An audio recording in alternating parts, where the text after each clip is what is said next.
श्री कृष्ण चैतन्य प्रभु नित्यानंद, श्री अद्वैत गदाधर शिवासादि गौर भक्त वृंद,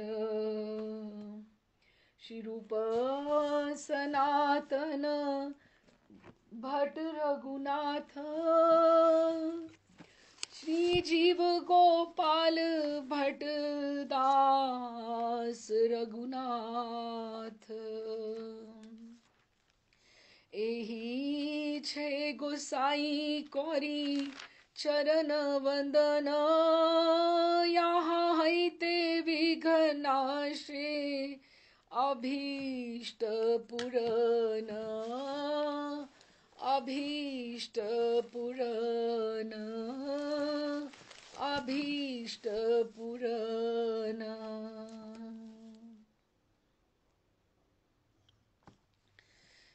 राधे श्याम जी, आप सबका स्वागत है नीलाचल में ब्रिज माधुरी का अगले सत्र में। और आप सबको मकर संक्रांति उत्सव की बहुत बहुत बधाई हो। हम नीलाचल में ब्रिज माधुरी में अक्षेप अनुराग के बारे में समझ रहे थे, उसी के बारे में चिंतन पठन हो रहा था। तो सीधे सीधे शब्दों में हमने समझा था कि अक्षेप अनुराग क्या है, कि अक्षेप किसी के ऊपर जैसे एलिगेशन करना और किसी के ऊपर दोषारोपण निकालकर कटाक्ष करना या व्यंग्यपूर्ण उसको बात करना। और यहाँ पर महाप्रभु जो गौर हरि हैं समुद्र तट पर बैठे हुए हैं।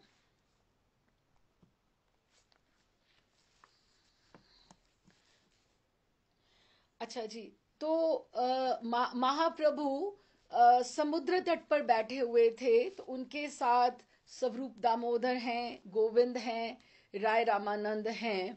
तो रामानंद वसु तो शायद कह रहे थे कि चले गए हैं, तो नहीं, रामानंद वसु अभी यहाँ ही हैं।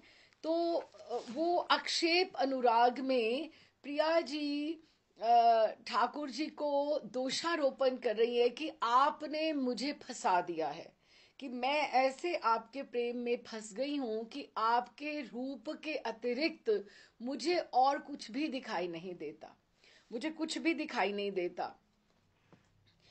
तो उन्होंने फिर हम गा रहे थे, परंतु इतना दुख पाकर भी वे श्री कृष्ण प्रेम को नहीं छोड़ सकती। क्योंकि ये बात तो है कि जैसे हम बोले कि प्रीत करे दुख होए, प्रीत करे दुख होए जगत ढिंढोरा पीटती, कि प्रीत करे ना कोए। लेकिन एक साधक की भी स्थिति होती है कि जब उसको साधक को एक बार ठाकुर जी से, प्रियालाल जी से एक बार आसक्ति हो जाती है, मोह हो जाती है, या वो उस रास्ते पे चल निकलता है, तो उसके लिए वापसी असंभव जैसी हो जाती है, कि उसको नहीं समझ में आता कि मैं वापस कैसे जाऊं, या वो दुनियादारी के लिए, व्यवहारिकताओं के लिए उसको कठिनाई आनी प्रारंभ हो जाती है। हम नहीं किसी को छोड़ते, हमें ही बेमतलब का मानकर सब लोग दुनिया छोड़ देती है, और सारे कार्य दुनिया में ऐसे ही चलते रहते हैं जैसे थे। कि ऐसा नहीं है कि हम सोचे कि हमारे बिना कार्य कैसे होंगे, ना, ऐसा नहीं है। हम एक बार अलग होना प्रारंभ हो जाएं, साधना के रास्ते पे निकल जाएं, तो फिर दुनिया ही हमें हमारे से पीछे हट जाती है। रामानंद वसु कह रहे हैं कि कृष्ण अनुराग अद्भुत, परम अद्भुत है। जो ये कृष्ण का प्रेम है, मैं बड़ी बार सोचती हूँ, कभी आप भी सोच के देखिए, मैं कहती भी हूँ कि अपनी जीवन में कभी हम ठाकुर जी को, ठाकुर जी की सेवा को, भोग को, वृंदावन को, राधा रमन जी को, गुरुदेव को कभी आप माइनस करके देखो कि अगर ये ना होते तो हम कहाँ होते, तो हम कहीं भी ना होते। कि हमें हम अगर हैं तो हमारा अस्तित्व ही अब इन्हीं से है।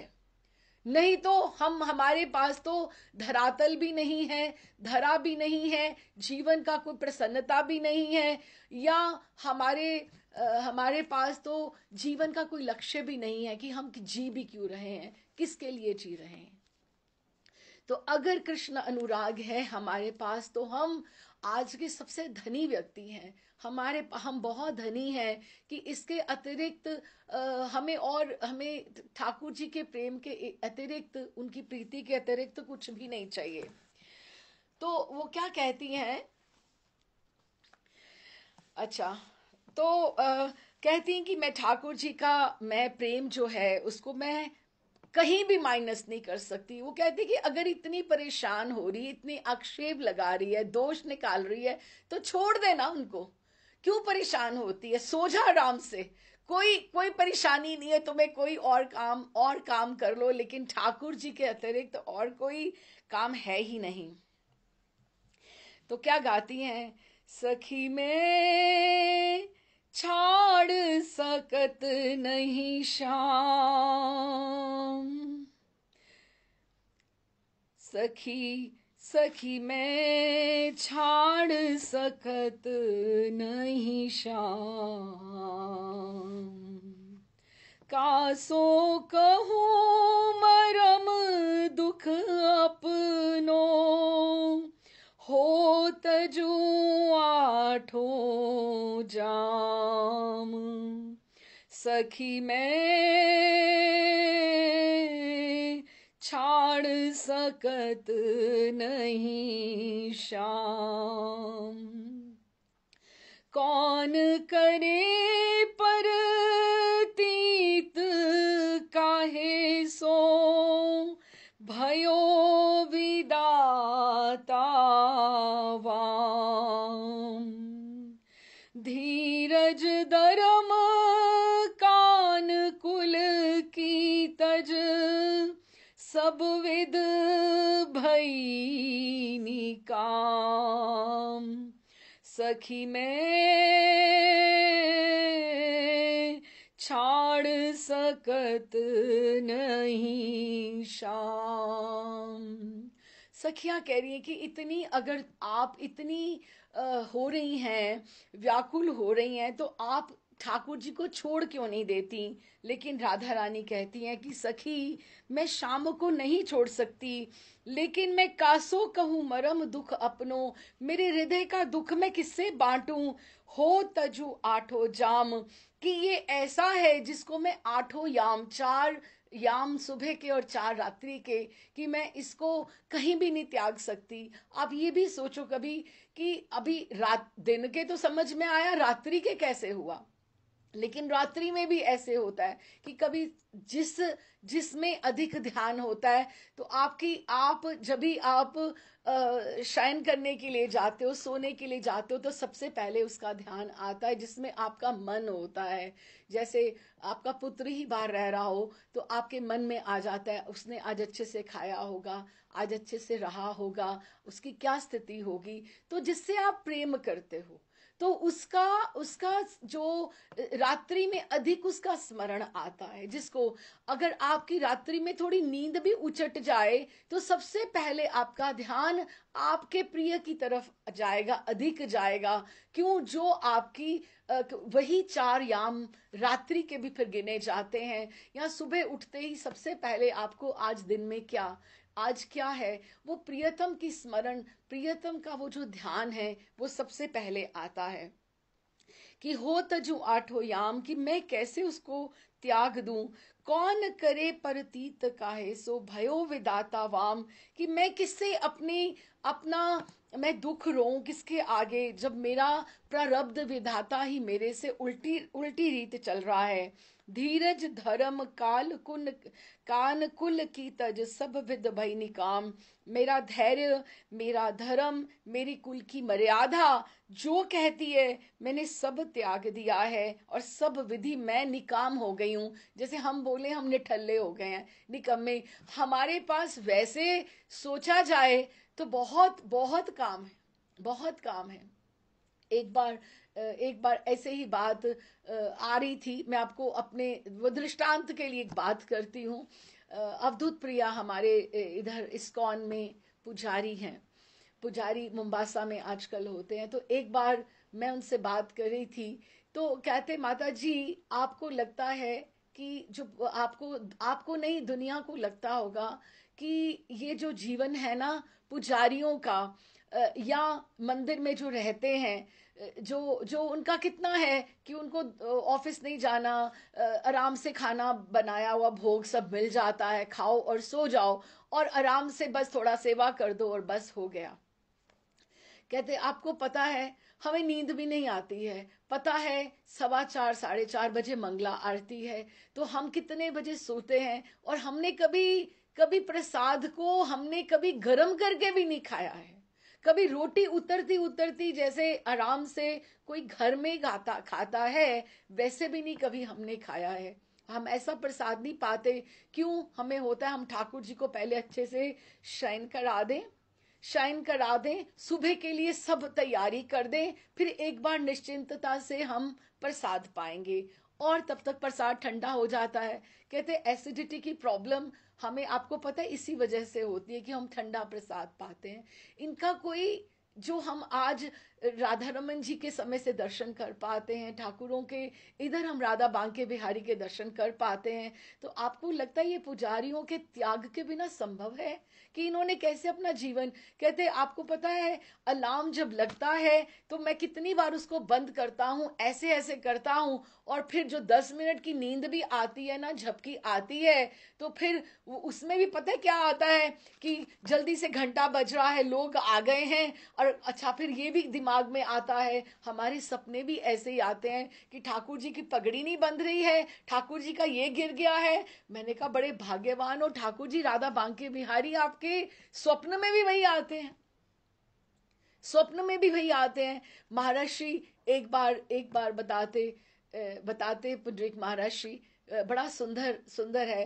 कहते महाराज जी कहते कि मैंने सारी, क्योंकि सेवा सुबह से शुरू होती, रात्रि को इनको सब कुछ मिल जाता है, चाबी जो होती है वो सब कुछ मिल जाता है।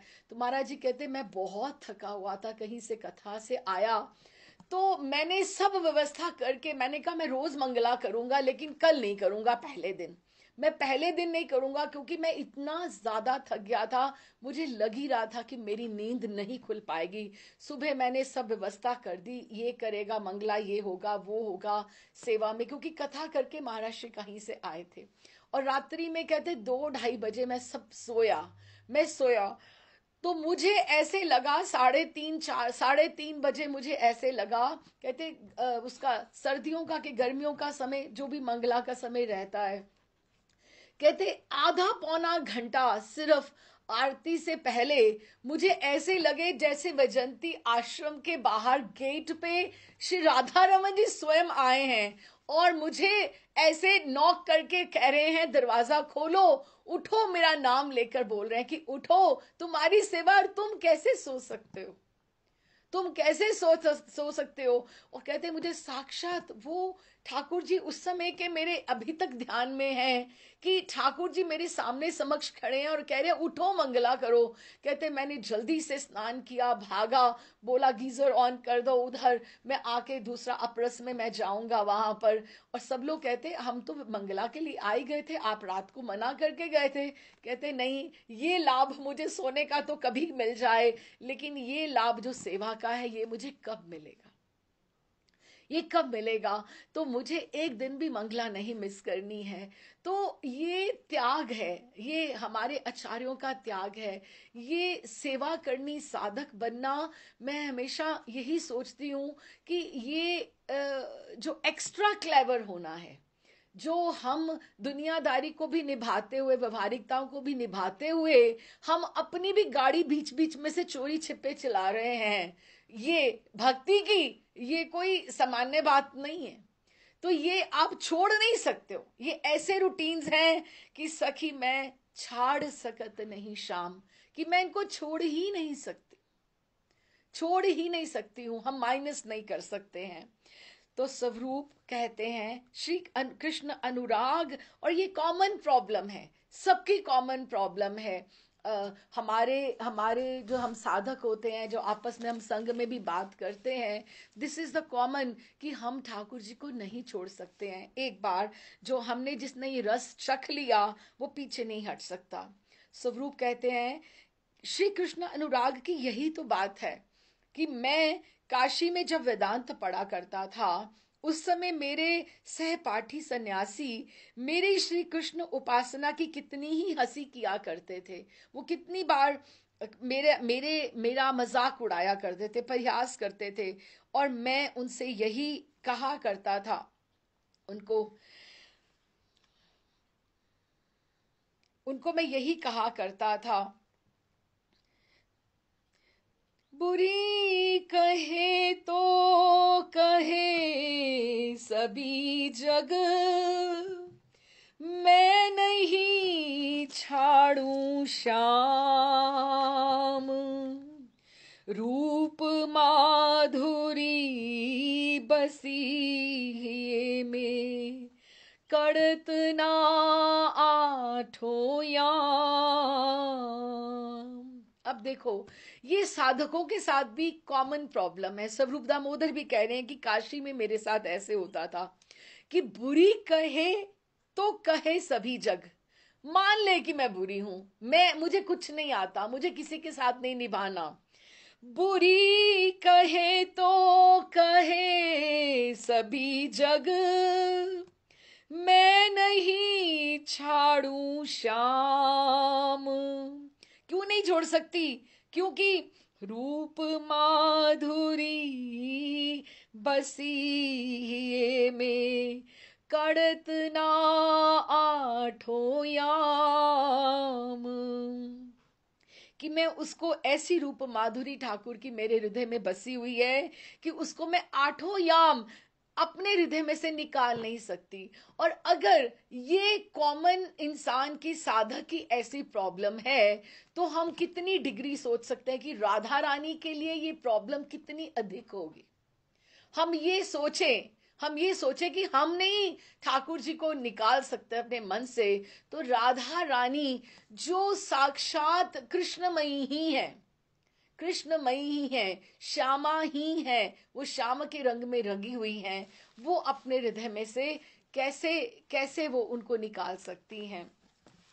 कहते हैं कि जो ठाकुर जी की जो उनको लालसा है ना, लालसा सुनने की, ठाकुर जी के वाणी सुनने की जो लालसा है ना प्रिया जी को, वही उनकी कुंडल बन गई है, कुंडल बन गई है। आप सोच के देखो, ठाकुर जी को, राधा रानी जो ठाकुर जी की वाणी सुनने की बात, वो लालसा, वो जो डिजायर है, वही कुंडल बन गई है।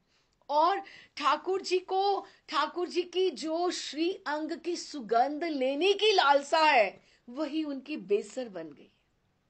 प्रिया जी की बेसर कौन बन गया है? हम कभी सोचें, जिसने प्रिया जी की नासिका की का इतना ध्यान किया, इतना ध्यान किया, उनका इतनी प्रशंसा की कि वो भक्ता ही प्रिया जी की बेसर बन गई, वो अलग बात है।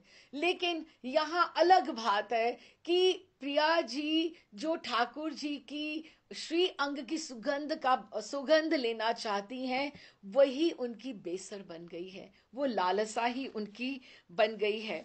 और फिर उसके बाद क्या कहते हैं स्वरूप दामोदर, रूप माधुरी ऐसी दृढ़ वहे, बैठी हिय में आए, सोच यही अब मेरे हिये को, काढ़ना कहीं ले जाए।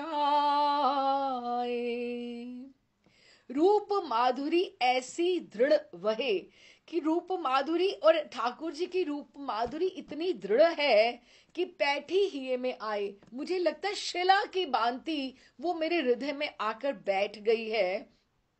सोच यही अब मेरे हिये को, कि मुझे तो अभी यही सोच में है कि इतनी मेरे वो हृदय में बैठी हुई है कि कहीं ऐसा होगा कि एक दिन मेरा वो हृदय निकाल कर ले जाएगी। ठाकुर जी का जो रूप है ना, मेरा हृदय ही निकाल के ले जाएगा और मैं प्राणहीन होकर यहाँ पर गिर जाऊंगी। यही मेरे हृदय में यही बात आती है। रामानंद वसु कहते हैं, महर्षि तब तो आपको भी कृष्ण कलंक का कष्ट भोगना पड़ा होगा। अब देखो ये कितनी बड़ी बात है, कृष्ण कलंक। स्वरूप दामोदर को रामानंद वसु बोलते हैं कृष्ण कलंक। अब इस बात को समझो, इस बात को आप समझो कि इसका क्या अर्थ है, इसका क्या, कितना सुंदर बात है ये कृष्ण कलंक। हम साधक जो हैं अपने परिवारों में कृष्ण कलंक ही तो भोगते हैं ना। अच्छा, आप तिलक लगा के चले जाओ कहीं पे, हाँ, अच्छा अच्छा अच्छा, आपने तिलक, आप भक्ति में बहुत ज्यादा घुस गए हो, हर कोई आपको यही कह देगा, है ना। अच्छा, अभी आप तिलक लगा के, अच्छा आप हरे कृष्णा वाले हो, अच्छा वो जय कृष्णी, आप पंजाब में जाओ तो वहां पे जय श्री कृष्ण बड़े बोलते हैं, जय श्री कृष्ण बोलते हैं बड़े पंजाब में। तो वो क्या बोलेंगे, आपको बोलेंगे वो मेरी भाभी है ना, वो जय श्री कृष्णी है, जय श्री कृष्णी है, ये नाम ही रख दिया कि ये जय श्री कृष्णी है। कि हमें सबको और सब परिवार वालों के आगे हमें ये कृष्ण कलंक साधकों को भोगना पड़ता है। ये कॉमन प्रॉब्लम है, जनरल। लेकिन हम क्या समझते हैं, साधक क्या समझते हैं, ये जो कृष्ण कलंक है ना, ये हमारा परम धन है। ये कृष्ण कलंक क्या है, ये हमारा परम धन है। किसी ने बोला ले, ये तो सब कुछ छोड़ छाड़ के वृंदावन चली गई, इसको किसी से लेना देना नहीं है, उसको ये कृष्ण कलंक रिश्तेदारों ने दे दिया, व्यवहारिकताओं ने दे दिया, सब व्यवहारों ने दे दिया। लेकिन हम कहते हैं वृंदावन वास हमारा परम धन है। और महाराज श्री, बड़े महाराज श्री एक और बड़ी सुंदर बात करते हैं, हाँ, तो क्या कहते हैं, आप शब्द महाराज श्री के हैं, आप समझना।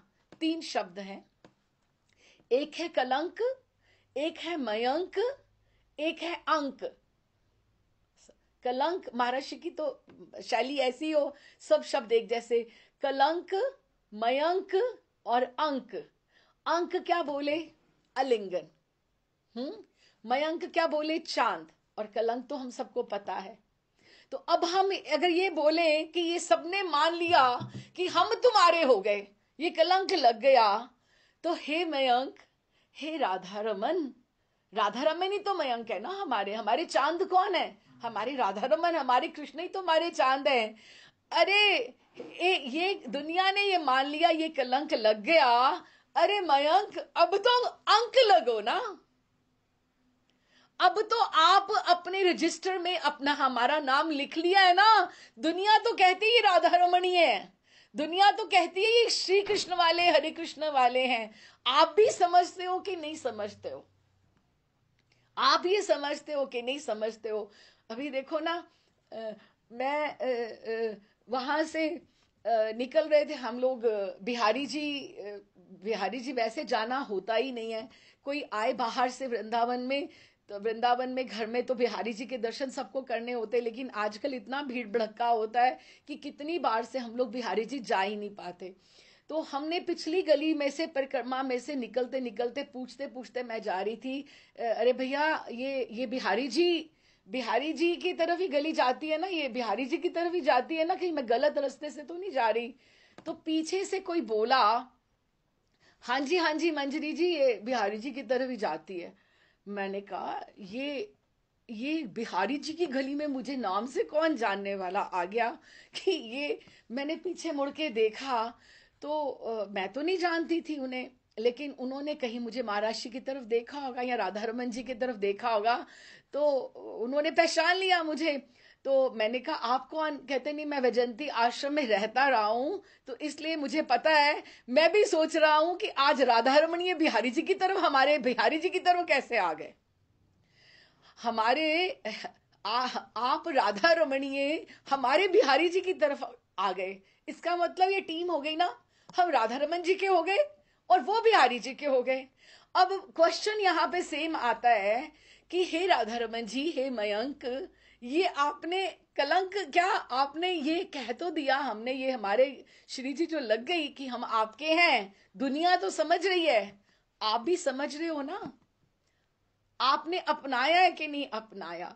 बस अब यही बात है, यही बात है कि अब ये जो कृष्ण कलंक है ना, ये एक साधक का परम धन है। और प्रिया जी का कितना परम धन है। आप डिग्री प्रपोर्शन आप सोच के देखो कि प्रिया जी के ठाकुर जी हैं, ये तो ठाकुर जो है ये राधा रानी के बिना रहता ही नहीं है, रहता ही नहीं है। प्रिया जी को कितनी ये बातें सुननी पड़ती हैं। अच्छा जी, तो अब महाशय कहते हैं तब तो आपको भी कृष्ण कलंक कष्ट भोगना पड़ा होगा जब आप काशी में थे। तो स्वरूप कहते हैं वैसा मेरा अधिकार कहाँ, क्या वैसा मेरे भाग्य में होना संभव है। वाह, देखो भक्त ये एक जैसे सिंदूर की तरह है, मंगलसूत्र की तरह है। जब हमें कोई कहता है ना, बाहर का कोई कह दे, हम ये बोले कि अधिकार मतलब मेरे भाग्य में ऐसा होना संभव है, तो यही बात है, ये परम धन है कि आपको कोई चार लोगों के बीच में आपको कोई सोच ले ये ठाकुर जी को मानने वाली है, ये ठाकुर जी की है।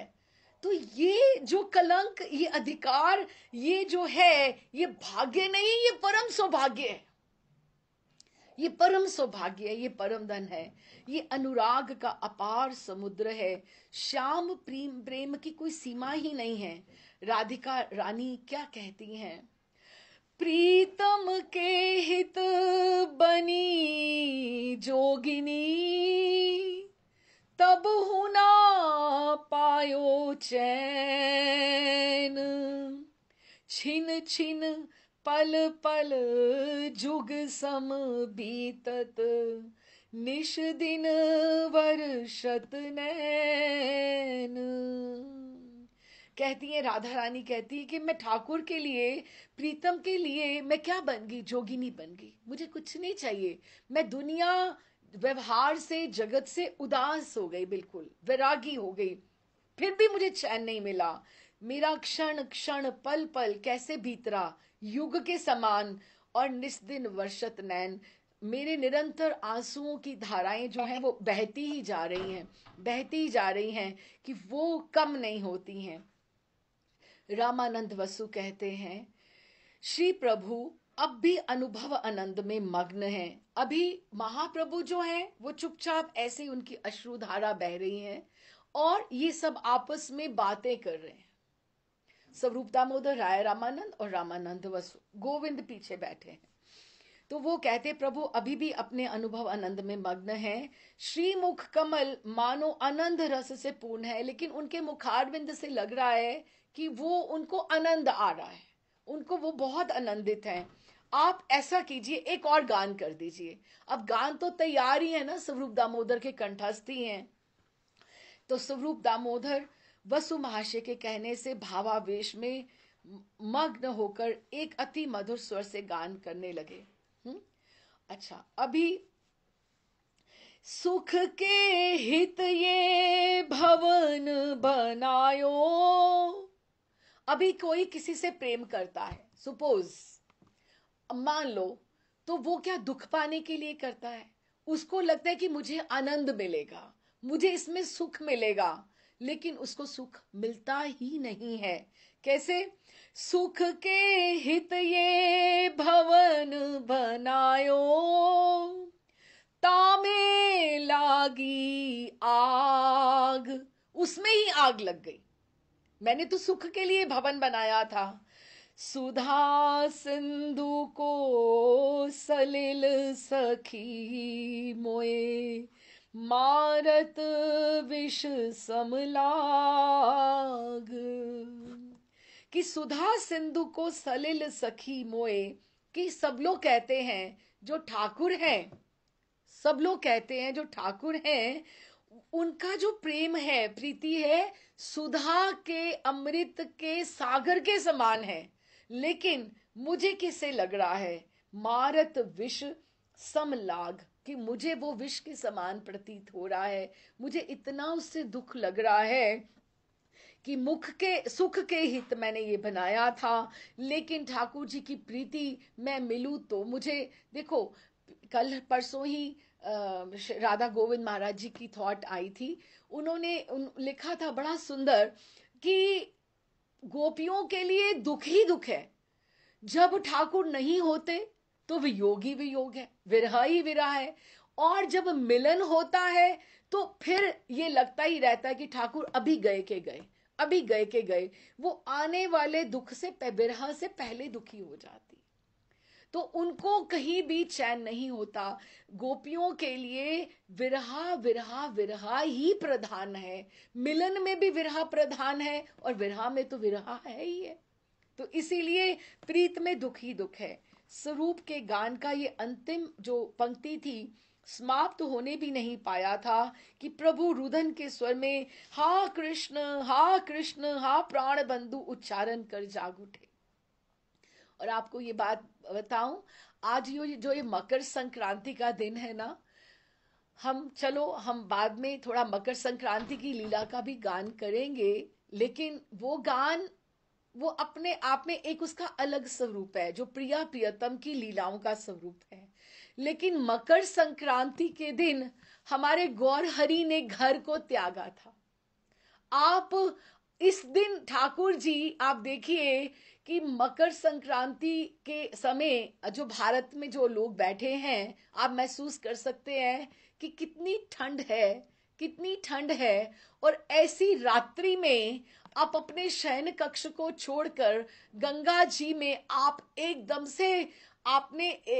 से वहां पर सोच लिया कि गंगा जी में कूद गए, और उन्होंने उसी समय वहां पे उसी रात्रि को उन्होंने मकर संक्रांति के दिन प्रभु ने इतनी ठंड में, किसके लिए? उनको मुक्ति की अपेक्षा थी या उनको भक्ति की अपेक्षा थी? जीव मात्र के कल्याण के लिए उन्होंने संन्यास लिया था। तो मकर संक्रांति का ही दिन था वो। अच्छा, तो प्रभु कहते हैं हा कृष्ण हा प्राण बंधु उच्चारण कर जाग उठे।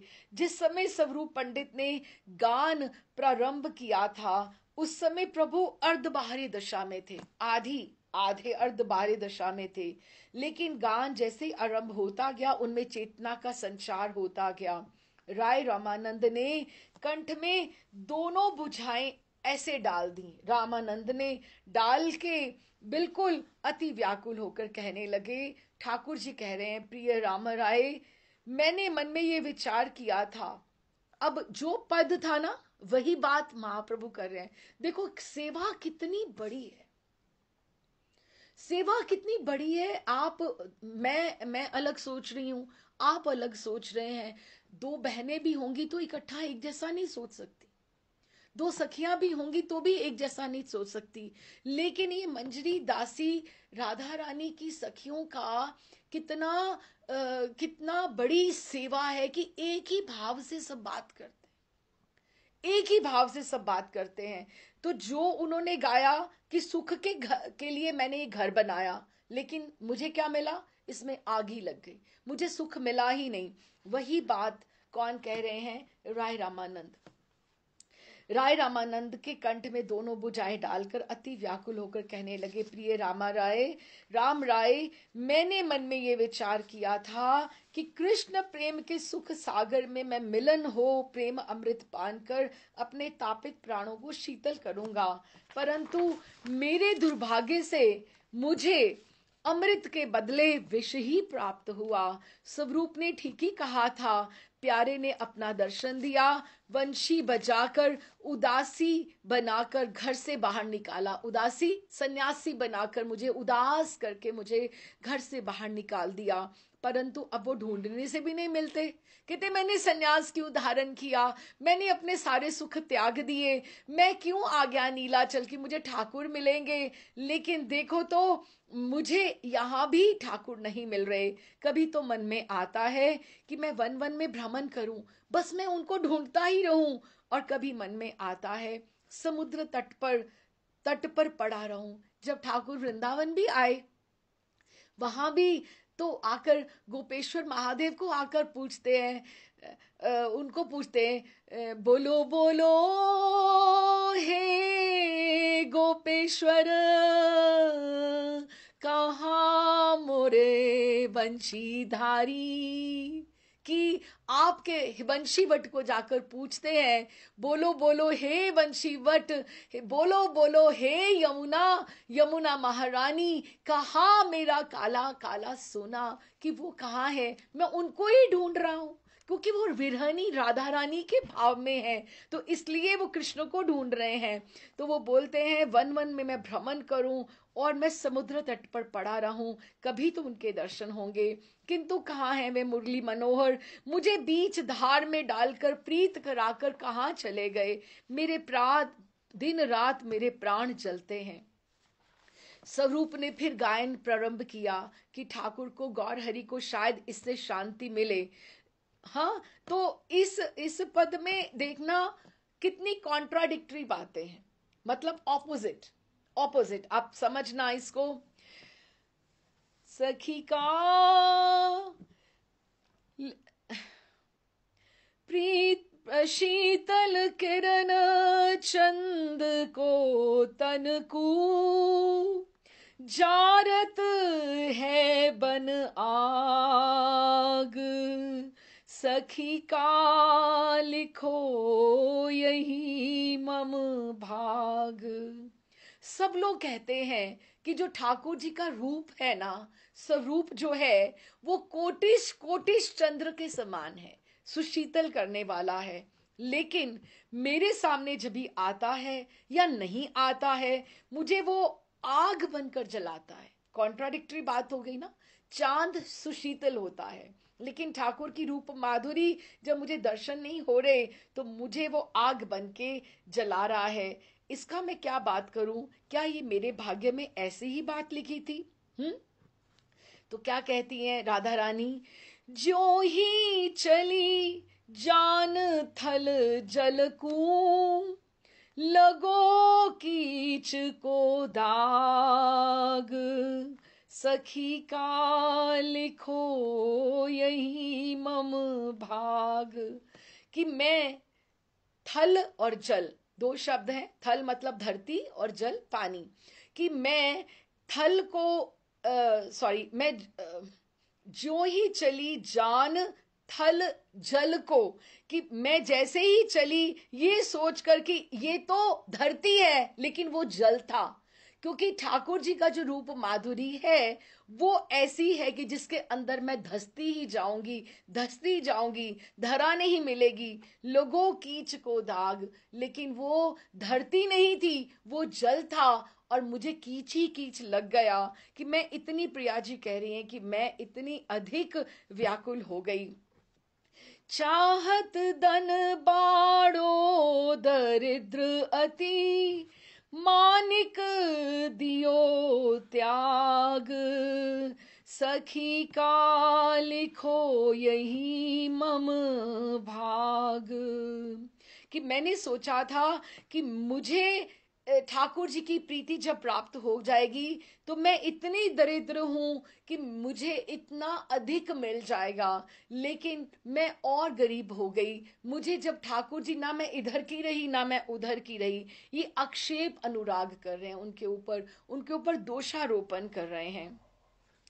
देत विदा मोए जलद बूंद हूं, तन ओरा समलाग, सखी का लिखो यही मम भाग।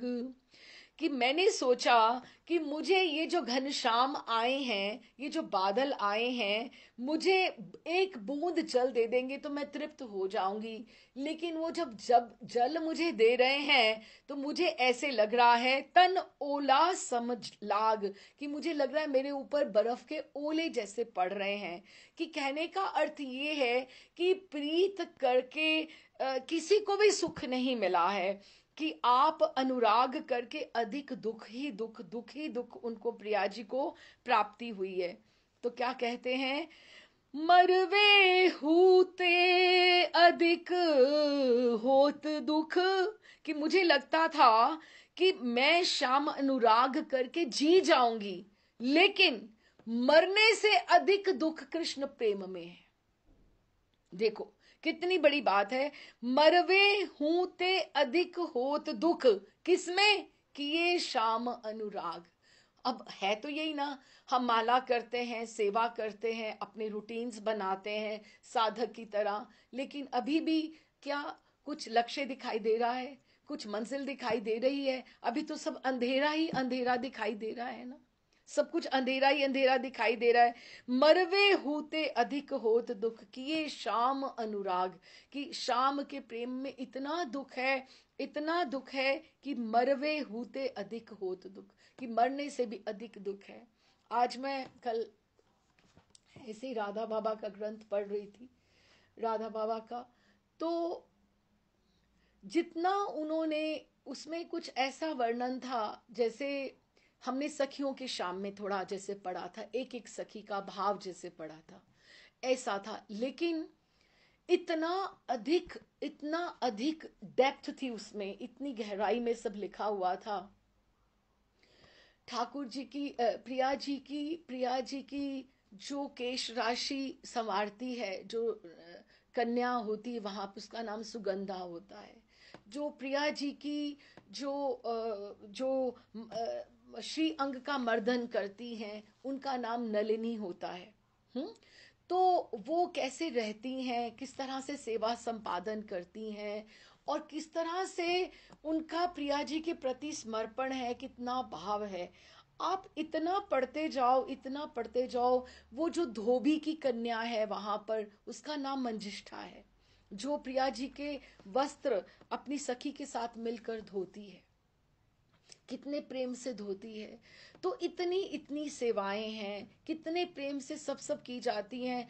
कम से कम 10-10 पन्नों का एक एक सखी का उन्होंने वर्णन बताया, 10-10 सखियों का, कि अगर हम किसी ग्रंथों को हाथ लगाने जाते हैं ना, तो आपको इतनी पछाड़ पड़ती है कि आपका भजन है कहां, आप हो कौन, कहीं भी नहीं है हम लोग।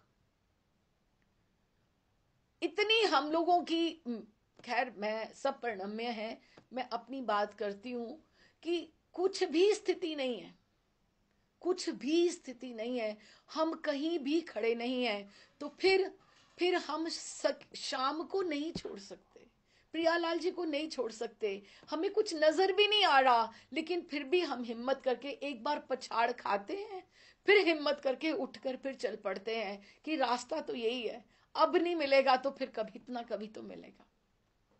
इतनी सुंदर सुंदर लीलाएं उसमें, और इतना सुंदर एक्सप्लेनेशन, इतनी सुंदर व्याख्या, और इतनी गहराई में कि उसको समझ पाना या समझा पाना भी बहुत कठिन है। कि अगर हम ये सोचें कि हम ये कभी ग्रंथ का आस्वादन करें, नहीं हो सकता, क्योंकि उसको सुनने के लिए भी उतने पात्र चाहिए, जो इतने इतने इतने आगे तत्पर होकर बैठे, कि जिनको ये बातें समझ में आए। ये भी कहीं बीच में भाव भटक गया तो कहीं और ही ना कहीं गिर जाए इंसान बीच में, कि कहीं भाव ही अपना अपना अगर गलत हो जाए तो। और और जो समझाने वाले भी, पढ़ने वाले भी, उसमें भी तो कोई योग्यता चाहिए जो आपको पढ़ के सुना पाए। ये तो खुद ही स्वयं ही पढ़ने का, समझने का, और गुरु आचार्यों की कृपा से हमें बात उतरे मन में। लेकिन अगर हम सोचें, पढ़ के, मैं कल रात को 11 बजे मैंने ग्रंथ को रखा, रात को, कि मेरा मन था कुछ उसमें से लेने का आज की कथा में, लेकिन मुझे लगा नहीं, ना ये तो पढ़ने योग्य मैं हूं, ना समझाने योग्य मैं कुछ हूं, और ना ही हमारे पास कोई ऐसा कोई आगे आ जाए कि उसको समझ पाए।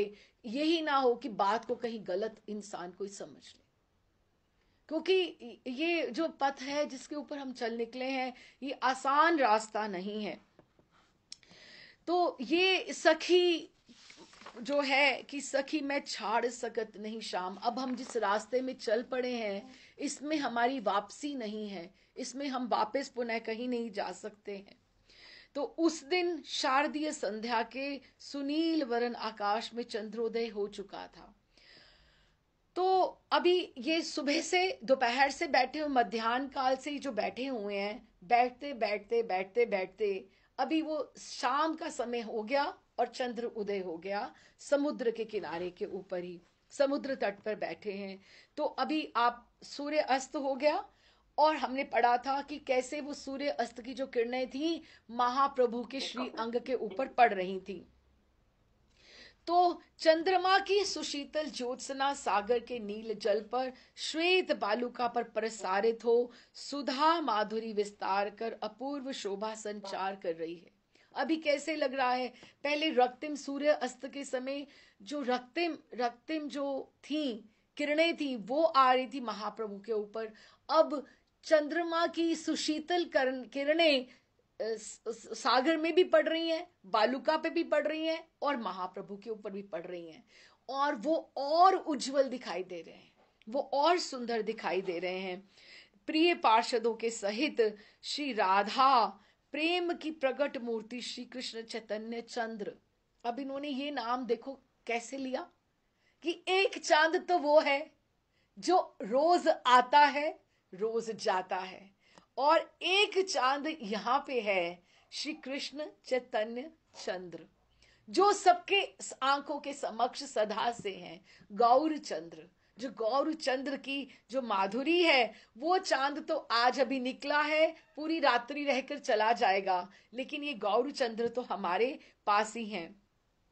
स्वरूप के गान से वो व्याकुल होकर प्रभु कहने लगे स्वरूप तुम्हारी गान की तान मेरे प्राणों की प्रबलता से आकर्षण कर रही है। मैं उसमें अब किसी प्रकार की बाधा नहीं डालूंगा, मैं तुम्हें रोकूंगा नहीं किसी बात पे नहीं, लेकिन तुम ये समझना, तुम ये जो गा रहे हो ना, मेरे प्राणों की ये परम औषधि है। अब कितनी सेवा है कि जो तुम गाते हो ये मेरे लिए दवा है। जो हमारे लिए अभी देखो ना, हाँ, हम लोग भजन माला झोली कहीं भूल जाए तो कैसे घबराहट होती है।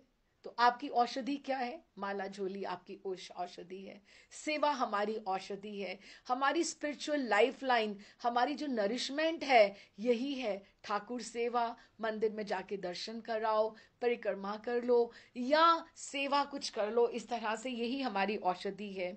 स्वरूप बताओ ना, इसके पश्चात क्या हुआ, राधा रानी क्या कह रही हैं। स्वरूप फिर से उनके कंठ से पुनः सुधा का स्रोत बहने लगा। तो क्या सुधा का बहने तो लगा, लेकिन वो बोल क्या रहे हैं, वो उल्टी बात कर रहे हैं। ठाकुर के लिए तो यही बोला कि ठाकुर चंद्र नहीं है, आग है। ठाकुर जो है वो जलद बूंद नहीं है, बादल की बूंद, बारिश की बूंद नहीं है, वो ओला है, और मरना अच्छा है। वही बात आ गई ना, कलिंदी यदि यासी, कि अगर तू जाएगी तू मरेगी मरेगी। वृंदावन जो जाएगा वो वापस पुनः जीवित हो ही नहीं सकता। अब देखो कितनी बड़ी बात ये बोल रहे हैं। प्रिया जी के भाव में स्वरूप दामोदर बोल रहे हैं, आप समझना कितना सुंदर भाव है। विष का घड़ा, किस ठाकुर जी के प्रेम को क्या बोला? विष का घड़ा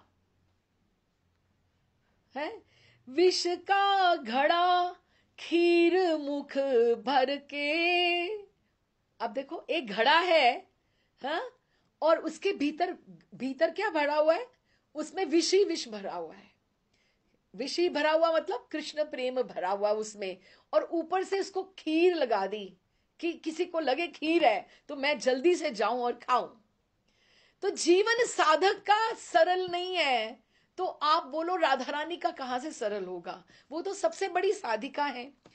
विष को घड़ा खीर मुख भर के काने दियो है लाए। मेरे लिए कौन लेकर आया है विष का घड़ा भर के?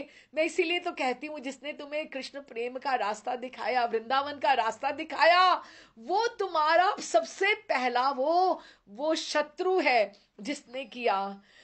विष को घड़ा खीर मुख भर के काने दियो है लाए, भलो बुरो तब नाए विचारो, मरत खाए अब ताए।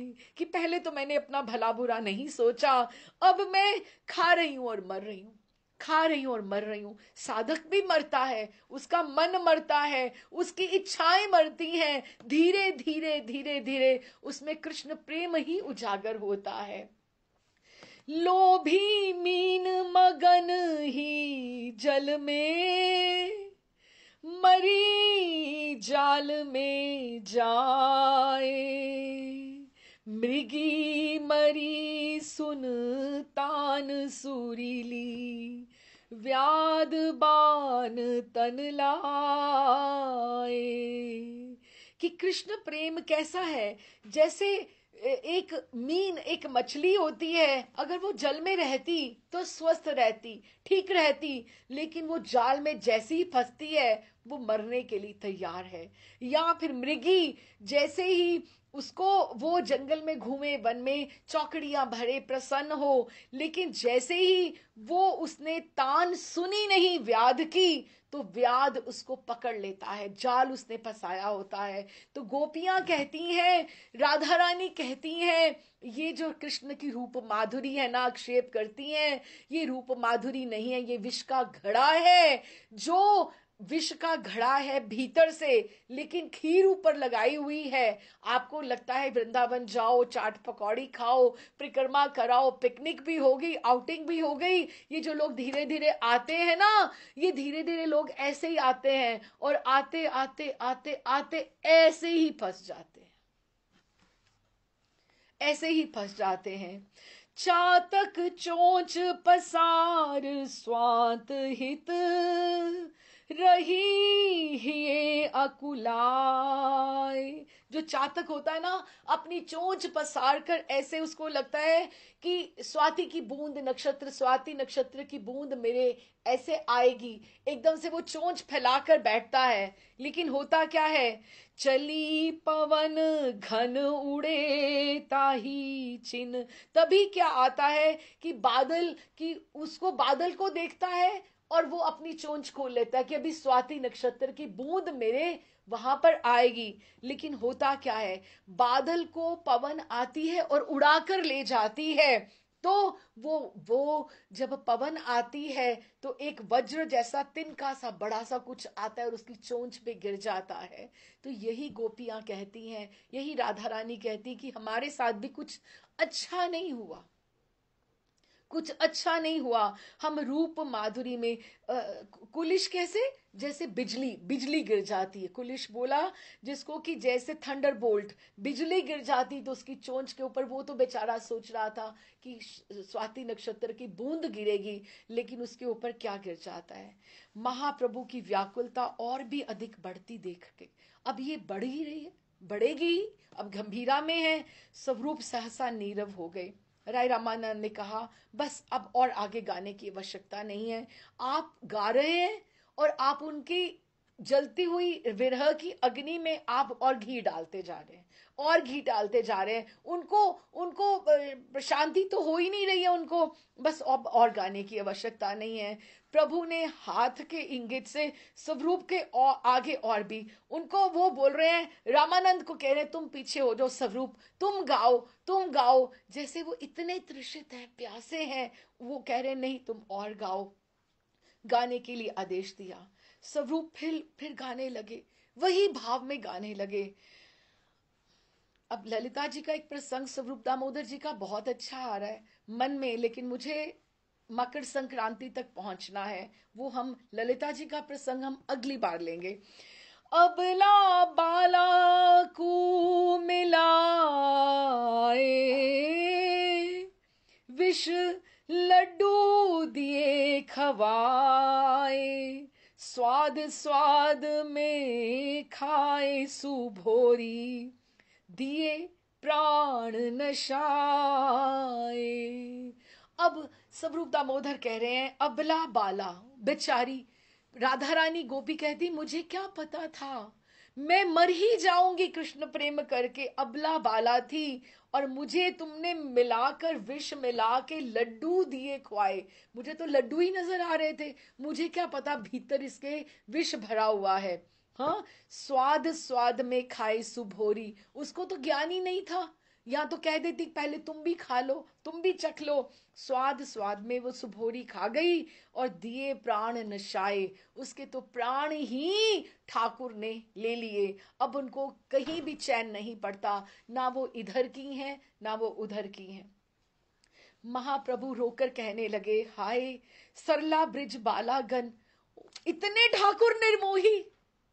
अब कौन बोल रहा है? अब ठाकुर बोल रहे हैं, अंदर से भीतर से ठाकुर बोल रहे हैं। उनको उनको क्रोध आ रहा है, इतना उन्होंने परेशान किया, इतना तंग किया सब गोपियों को, राधा रानी को। हाय इतनी सरला ब्रिजबाला, इतनी भोली, जिस निष्ठुर के हाथ में पड़कर उनकी ये दशा हो गई। वो अपने आप को रियलाइज कर रहे हैं, अब उनको समझ में आ रही है मैं उनके लिए कितना निष्ठुर था, मैं उनके प्रेम को ठुकराकर कहां तक मैं चला गया। श्याम का प्रेम केवल अमृत नहीं है, अमृत है ऊपर से, लेकिन भीतर से विष ही विष है। ये तुम पहले नहीं जानती थी, और जान भी लेती तो क्या होता। इस लोभ को क्या कोई कोई कोई संवरण कर सकता है? जिसको एक बार ये चस्का लग जाता है, आप सोचो, आप छोड़ सकते हो, हम माइनस कर सकते हैं? नहीं कर सकते। तो वो कहते इस लोभ को क्या वो संवरण कर सकती थी? नहीं कर सकती थी। कैसे उनका प्रेम, जैसे पतंग, पतंगे का और दीप का होता है। जब दीपक जगता है तो पतंगे को पता है कि मैं इसके पास जाऊंगा तो मैं मर जाऊंगा, लेकिन उसको वो जो ज्योति होती है दीपक की, वो इतनी अट्रैक्ट करती है कि वो उसके बिना रह ही नहीं पाता। जैसे दीप दिखाए रूप को, देत पतंग जराए, देत पतंग जराए, तैसे श्याम दिखाए गुणन निज, दुख में देत डुबाए। जैसे पतंगा जो होता है, दीप को देख के, रूप को देखकर वैसे अपने आप को रोक नहीं पाता, वैसे ही श्याम करुणा निधि हैं, भक्त वत्सल हैं, करुणा सिंधु हैं, दीन बंधु हैं। जैसे श्याम दिखाए गुणन निज, अपने वो गुण दिखा के वो सदा साधक को, गोपियों को, राधा रानी को दुख में डुबो देते हैं। ये आक्षेप कर रही हैं उनके ऊपर, ये दोष लगा रही हैं कि ठाकुर ऐसे ही निर्मोही हैं। महाप्रभु अब हा कृष्ण नहीं कह रहे, ये अब उनकी वो स्थिति आ गई है। कहते हैं हा गोपी कि तुमने इतने कष्ट सहे, तुम मेरी इष्ट हो, हे गोपी, हे गोपी। रामानंद राय बड़े यत्न से प्रभु के नेत्र नेत्र जल को पहुंचकर कहने लगे, दयामय शांत हो जाइए, आपकी व्याकुलता को देखकर हम लोग किसी प्रकार भी धैर्य धारण नहीं कर सकते। ये देखिए वसु वसु महाशय आपके इस भाव को देखकर अविरल अश्रु बहा रहे हैं। हमसे नहीं देखा जा रहा कि आप इतने इतने व्याकुल हो रहे हैं। आपके प्रिय सेवक जो हैं, आपके प्रिय सेवक जो हैं गोविंद दास, उन्मत्त की तरह भूमि पर पड़े हुए हैं। आप कृपया शांत होइए, शांत होइए। लेकिन ठाकुर कहते जा रहे हैं, हा गोपी। इससे आगे राय रामानंद को कोई और शब्द नहीं मिले जिससे वो प्रभु को शांत कर सके। अतएव वे मौन होकर स्तंभित हो गए। स्वरूप ने निवेदन किया, प्रभु अब बस करें, अब चलें, रात्रि हो रही है। प्रभु अब पधारिए। श्री मंदिर में चलकर नीला नीला नीलाचल चंद्र जगन्नाथ की आरती के दर्शन करते हैं। चलिए आप समुद्र से उठिए, ठंड बढ़ रही है। प्रभु गदगद स्वर से कहने लगे, मैं तो सर्वदा से यही चाहता हूं कि मन का जो मेरा उताप को मैं मन में ही दबा के रखूं। मैं आप सबको मैं बिल्कुल भी परेशान नहीं करूं, उसे सबके सामने प्रकाशित कर किसी को भी कष्ट ना दूं। परंतु मैं क्या करूं स्वरूप, किसी प्रकार भी मैं धैर्य धारण नहीं कर सकता। स्वरूप तुमको एक बस गान, एक गान। अब देखो, जैसे जैसे किसी को व्यसन हुआ होता है कि गान गीत, क्योंकि वो जो गीत है उनको वृंदावन में ले जाता है और वही उनको सुनना है कि एक गान। अच्छा, जैसे कहते हैं आई प्रॉमिस, इसके बाद मैं और कुछ नहीं करूंगा, ऐसे प्रभु कह रहे हैं, बच्चों की तरह जिद कर रहे हैं। स्वरूप कितनी लालसा तृषित हृदय से, स्वरूप तुम एक गान तुम्हें सुनाना पड़ेगा और मैं बिल्कुल रोऊंगा नहीं, मैं धैर्य पूर्वक उसको श्रवण करूंगा और इसके अनंतर मैं बिल्कुल तुम्हारे साथ मंदिर चलूंगा। देखो कितने जैसे अच्छे बच्चे की तरह गौर हरि कह रहे हैं कि मैं आपको बिल्कुल परेशान नहीं करूंगा। स्वरूप कुछ व्यग्र होकर गुस्से में कह रहे हैं, गुस्सा गुस्सा कर रहे हैं उनके ऊपर कि मैं कह रहा हूं कि ठंड बढ़ रही है, अब आप चलिए। व्यग्र होकर, प्रसन्नता से नहीं, एकदम से नहीं। अच्छा बताइए फिर कौन सा गान, कौन सा गान आपको सुनना है, उसके बाद आप चलेंगे ना। महाप्रभु किंचित विचार करके कहने लगे, वही गान, वही गान जो उस दिन तुमने गंभीरा में गाया था। पावस की नवमीन मरण नहीं तन कहूं जानत। क्या स्मरण है, वो बहुत सुंदर है। जो पावस ऋतु की नवमीन होती है वो वाला तुम पद सुनाओ। और तुम्हारे भाव व्याकुल कंठ की करुण कोमल तान से उस दिन का गान अत्यंत मरम स्पर्शी हुआ था, तुमने बहुत अच्छा गाया था, उसकी झनकार अभी तक मेरे मन में बसी हुई है। ब्रिज विरहनी ही मानो कवि के कंठ में प्रवेश करके इस नश्वर जगत में विरह व्यथा प्रकाशित कर गई है। आहा, कैसा मनोहर पद था। एकदम से प्रभु याद कर रहे हैं, ऐसे स्मरण कर रहे हैं। स्वरूप ने नम्रता पूर्वक निवेदन किया, प्रभु अब सब गान हर एक जैसे हर एक दिन ऐसे नहीं होते कि अब आप बोलो ये गाओ वो गाओ ये गाओ, तो अब ऐसा नहीं होता। वो प्रसन्न नहीं है क्योंकि वो चाहते हैं कि प्रभु अब बस करें, लेकिन वो कहते हैं अब वो भाव नहीं आएगा। अच्छा, सब गानों का भाव सभी दिन प्रस्फुटित नहीं होता है, सेम भाव नहीं होता। भाव की तरंगे जब तक बाहर से भीतर हृदय तक नहीं पहुंचती हैं, तब तक किसी गान से भी रस की स्फुरना नहीं होती है। आपने जो कहा है, आज्ञा जो दी है, वो मुझे पद स्मरण है। ये कहकर स्वरूप ने गान की तान इस प्रकार प्रारंभ की। अब इसमें आप एक भाव आप समझना, जो इसमें जिसके लिए प्रभु ने ये गान गाने के लिए उनको कहा है, इसमें इसमें एक पावस की नवमीन, एक छोटी सी मछली। पावस ऋतु क्या होता है, जैसे एक छोटे पावस जैसे होता है, जैसे बारिश की ऋतु होती है, बारिश की ऋतु होती है। तो वर्षा काल से पहले गर्मी आती है, ग्रीष्म आती है। तो छोटे छोटे जो पोखर पोखर होते हैं, छोटे छोटे जो पॉन्ड्स होते हैं, उसका जो जल होता है वो सारा ड्राई अप हो जाता है, सूख जाता है। तो उसको जब भी वो मछली जो होती है वो वहां भी मर रही होती है, पोखरों में भी मर रही होती, नवमीन वो छोटी सी है। और पोखर में जो जल है वो सूख गया है, कीचड़ जैसे हो गया है। तो जब वर्षा ऋतु आती है ना, तो उसको लगता है कि अब मैं जी उठूंगी, अब मैं जी उठूंगी, क्योंकि वर्षा की ऋतु आ गई है, वर्षा आ गई है तो मैं जी उठूंगी। तो ऐसे एक प्रेमिका के साथ भी एक ऐसा ही होता है कि उसको एक फुहार जैसी लगती है कि मैं जी उठूंगी।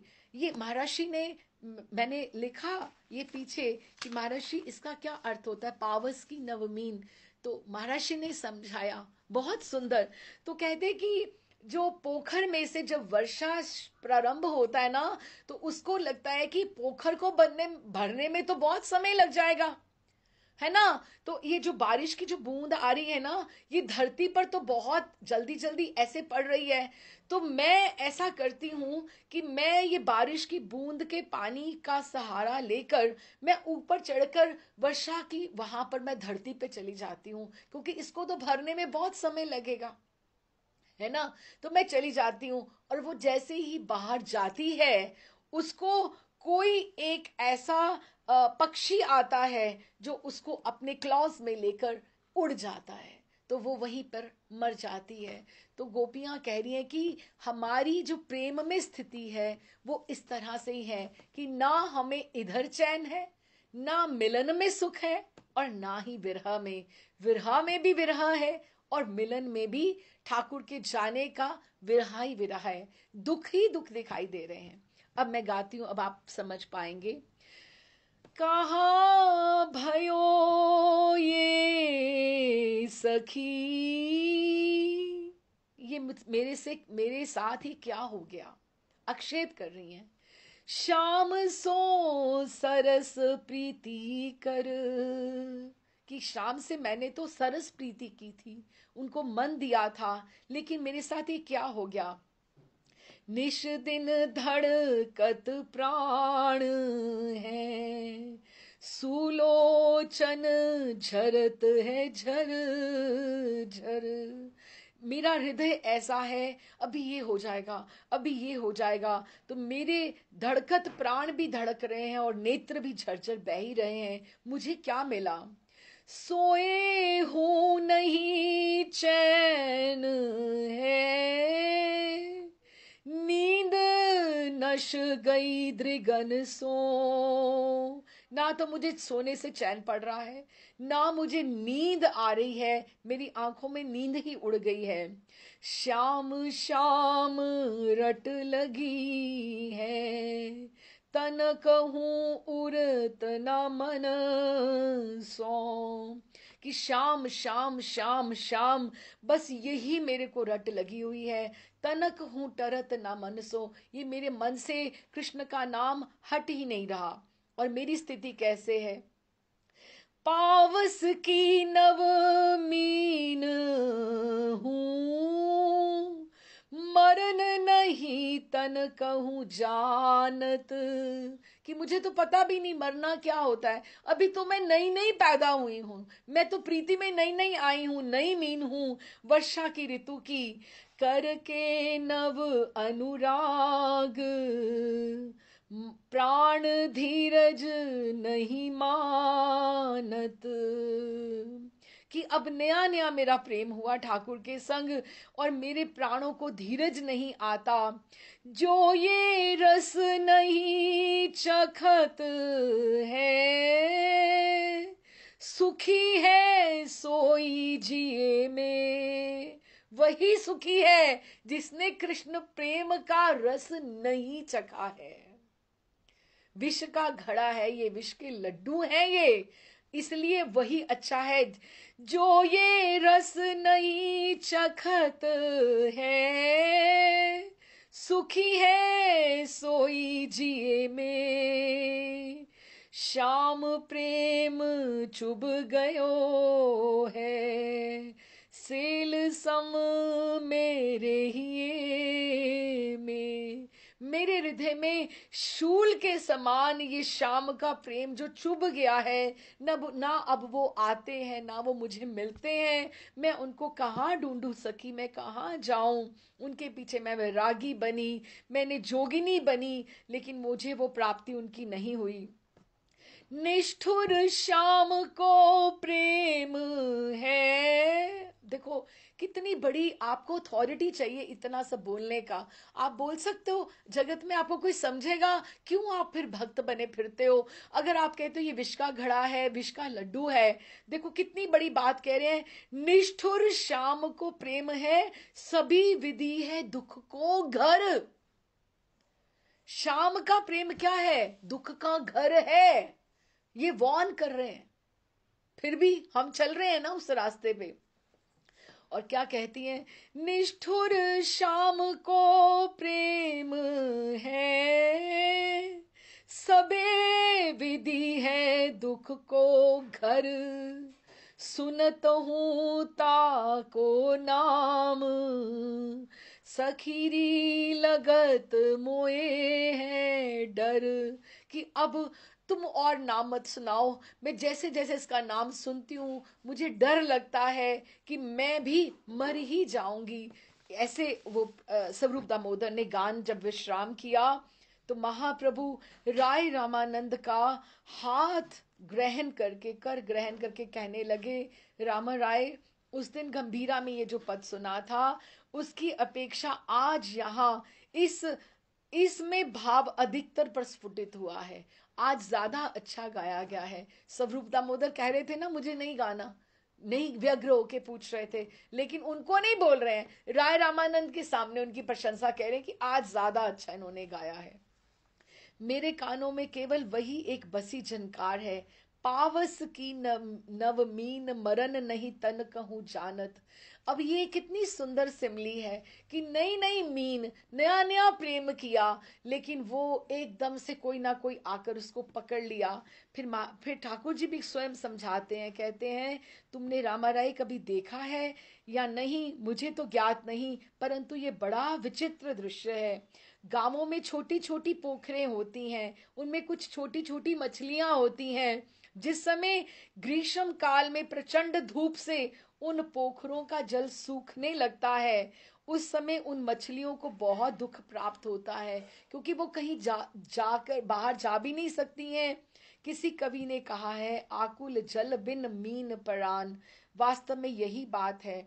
जब निधारुन भीषण दाह के पश्चात, जब ही वर्षा की ऋतु, पावस की ऋतु में पलल धारा प्रवाह के आकार में ऊपर से उस पोखर में पड़ती है, तो कोई कोई मछली उस जलधारा के सहारे चढ़कर ऊपर भूमि पर आ जाती है। उस वृष्टि जल के प्रवाह को देखकर कदाचित वह ये सोचती है कि विचार करती है कि उनके सन्मुख ये जल का अनंत प्रवाह प्रवाहित हो रहा है, इससे हमारी पोखर की यातना समूल नष्ट हो जाएगी और ये पोखर पुनः भर जाएगी। ये विचार कर जब वह प्रवाह के सहारे थोड़ा ऊपर सम धरती के ऊपर आने का प्रयास करती है, तो मत्स्य भक्षी पक्षियों के पंजों में पड़कर प्राणों का परित्याग करती है। हाय हाय, कृष्ण प्रेम में पड़कर ब्रिज बालाओं की भी यही दशा हुई थी कि उनको लगा कि प्रेम में उनको आनंद मिलेगा, लेकिन प्रेम में उनको कोई आनंद नहीं मिला, बल्कि वो प्रेम में व्याकुल ही रहीं और ठाकुर के विरह में ही रहीं। ये कहते कहते महाप्रभु के नेत्र युगल अश्रु जल से परिपूर्ण हो गए। वे सहसा उठ खड़े हुए और पार्षद पार्षद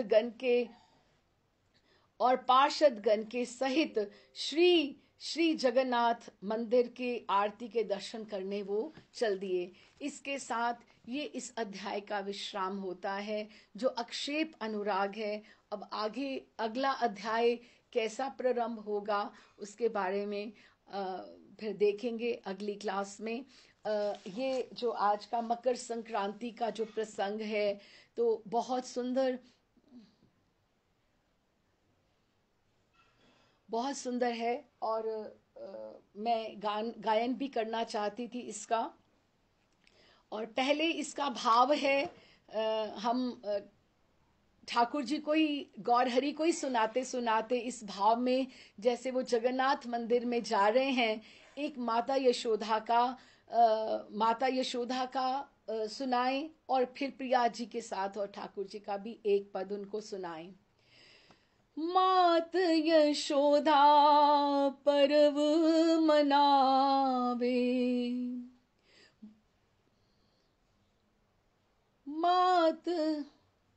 मात जसोदा पर्व मनावे, भोगी के दिन तिल लड्डू आले, लाड़िले लालन को जूझी मावे।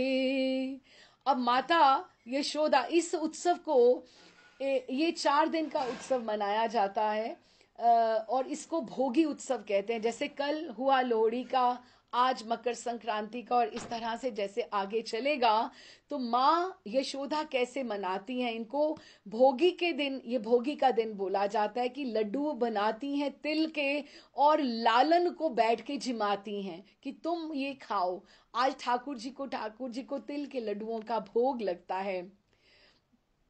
भोगी के दिन तिल लड्डू आले, लाड़िले लालन को जूझी मावे, गोद बिठाए निहारत सुत मुख, नाना विध के दान दिवावे, माँ को क्या लगता है, माँ को ये लगता है कि मेरा लाला जो है उसकी आयु लंबी हो। सब उल्हाना लेकर आते हैं तो उसके हाथ से सब दान दिलाती हैं, उनको गोद में बिठाकर, लाला इसको ये दे, इस दासी को ये दे, इसको ये दे। हम भी अपना हाथ आगे करें कि ठाकुर यशोदा मैया का लाला हमें ये दे। और ये लिखते कौन है? कुंभन दास प्रभु गोवर्धन धर, निरख निरख ही सब ही सुख पावे, मात जसोदा पर्व मनावे, मात जसोदा पर्व मनावे। हम ये सोचें कि माँ यशोदा ये जो पर्व मना रही हैं, हम भी आगे बढ़कर माँ से बधाई लें और ठाकुर जी से बधाई लें। और अब ये जो है दूसरा जो पद है, ये है प्रिया प्रियतम की लीला का, भोगी उत्सव का। और ये बड़ा सुंदर ये पद है। अब आप ये समझें, जैसे आज दर्शन किए आपने राधा गोविंद देव जी के, एक तो वो भाव है कि पतंग ही पतंग, पतंग का ये उत्सव है ना। आप जब जब आप भारत में हो तो आप देखते हो कि काइट फ्लाइंग बहुत होती है इस दिन, और पतंगे पतंगे, और राधा रानी हाथ में ये फिरकी पकड़ के खड़ी होती हैं, जो डोर की वो जो होती है वो पकड़ के खड़ी होती हैं, और ठाकुर जी पतंग उड़ाते हैं। और कभी कभी क्या होता है कि ये दो अट्टालिकाओं के ऊपर इधर से प्रिया जी खड़ी होती हैं और इधर से ठाकुर जी खड़े होते हैं, और ठाकुर जी जो हैं वो पतंग उड़ा रहे हैं और साथ साथ में प्रिया जी की तरफ कटाक्ष भेद कर रहे हैं। ये प्रिया प्रियतम की लीला मिलन की लीला है, जो हम गौर हरि को सुना रहे हैं, क्योंकि गौर हरि बहुत उदास हैं, जगन्नाथ जी के मंदिर जा रहे हैं, तो हम उनको यही सुना रहे हैं।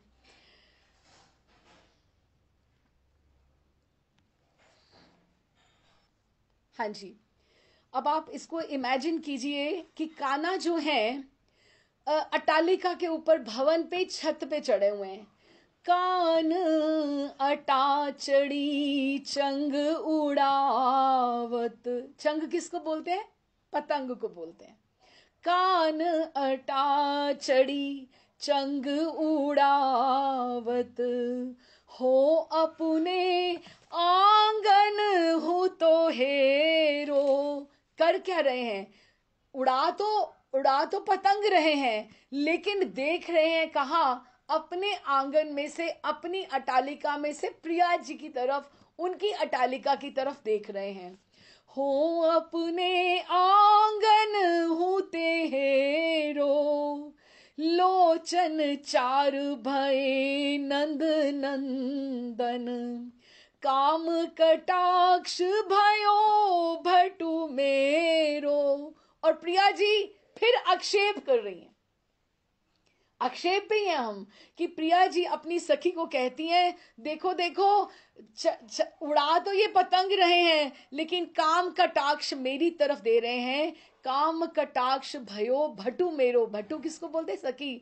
अरे सखी देखना कैसे लोचन मेरे से चार कर रहे हैं, मैं जब भी देखती हूँ मेरी तरफ ही देखते होते हैं और मुझे कटाक्ष मार रहे हैं। और फिर क्या कहती हैं कि तो रही समुझाए सखीरी, हट करना मानत बहु तेरो। कि चाहे सखी मैं अपने अपने नेत्रों को कितना भी समझाती जाऊं, कितना भी कहूं कि तुम ठाकुर की तरफ, उसकी तरफ मत देखो, लेकिन हट कर ये इतने हट करते हैं कि मानत बहु तेरो, ये मेरी बात ही नहीं मान रहे, ये बार बार उधर की तरफ ही देख रहे हैं, और उधर की तरफ देख रहे हैं और ये घायल हो रहे हैं। नंद दास प्रभु अब दो मिले हैं, एचत डोर के दो मन मेरो। कितनी सुंदर बात कही है उन्होंने कि आप समझना कि नंद दास प्रभु अब दो मिले हैं। कि अब जब नेत्र मिले हैं तो ये जो डोर है ना, ये जो पतंग की डोर है, ये ठाकुर जी ने रास्ता बना लिया मेरी तरफ देखने का, और उस डोर के रास्ते से मेरे हृदय को खींच रहे हैं। ये डोर को नहीं, उसको नहीं, पतंग को नहीं खींच रहे हैं, ये मुझे खींच रहे हैं, ये मुझे अपनी तरफ लेकर खींच रहे हैं। ये नयनों के काम कटाक्ष के बाणों से ये पतंग को नहीं खींच रहे हैं, ये एंचत डोर किंदो मन मेरो, ये मेरे मन को खींच रहे हैं। और सुंदर पथक बांध मन मोहन, बाजत मोरन के है ताल। ये जो डोर का रास्ता बना दिया ना ठाकुर ने, ये डोर का पथ बना दिया, क्योंकि अब पतंग इधर है तो डोर भी इधर जा रही है, तो उधर ही देखना ना जहां प्रिया जी हैं। ये डोर का, ये जो धागे का जो आप भी गुजराती में क्या बोलते हो, डोरी बोलते हो ना उसको, जो पतंग के साथ जिससे उड़ाई जाती है, क्या बोलते हो आप? डोरी बोलते हो? डोरी। अच्छा, डोरी। हाँ, तो वो डोरी जो, डोरी हाँ, तो बस वो जो डोरी का पथ बना दिया इन्होंने, उसी रास्ते से मेरी तरफ ठाकुर देख रहे हैं। सुंदर पथक, उसी से मेरे मन को मनमोहन मोरे, मनमोहन उस डोरी के रास्ते से मेरे मन को खींच रहे हैं। सुंदर पथक बांध मन मोहन। और अब फिर ठाकुर जी पतंग नहीं उड़ा रहे हैं, प्रिया जी का दिल लेकर उड़ा रहे हैं। ये भी प्रिया जी उनके ऊपर आक्षेप कर रही हैं, ये भी आक्षेप कर रही है कि तुम कहाँ पतंग उड़ा रहे हो, तुम तो मेरी तरफ देख रहे हो और मेरा हृदय तुम उड़ा रहे हो, मेरा मन उड़ा रहे हो। और आपके जो सखा है ना इधर सारे के सारे, का को पकड़त को एचत, को देखत नैन विशाल, कि कोई तो पकड़ रहा है कि मैं आगे बढ़ के पकड़ूं, और कोई एंच रहा है।